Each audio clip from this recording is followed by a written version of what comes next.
משפחות יקרות, אני לא יכולה לדמיין מה אתם עוברים. כל רגע שעובר, אין לי ספק שזה גיהנום. 100 ימים בלעדיהם, וזה בלתי נתפס ובלתי נסבל. ואני רוצה לחזק אתכם. אני איתכם, כולנו איתכם. אתם גיבורים וגיבורות, וכולנו נעשה מה שצריך ואפשר כדי להשיב אותם הביתה. אין אפשרות אחרת. יש משמעות אדירה לכל מה שאתם עושים, בארץ ובעולם. לכל עצרת, לכל משלחת, לכל סרטון ולכל כתבה שמתפרסמת. כל העולם רואה ושומע אתכם. את האהבה ואת המסירות ואת הקריאה המאוד מאוד ברורה שחייבים להחזיר את כולם הביתה עכשיו.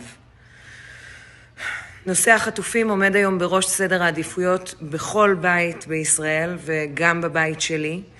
האהובים והאהובות שלכם הם האחריות של כל אחד ואחת מאיתנו, של כולנו.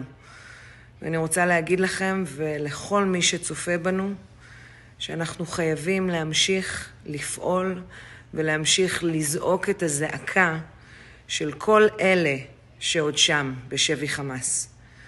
ושיהיה ברור, אנחנו לא נעצור עד שכולם חוזרים הביתה.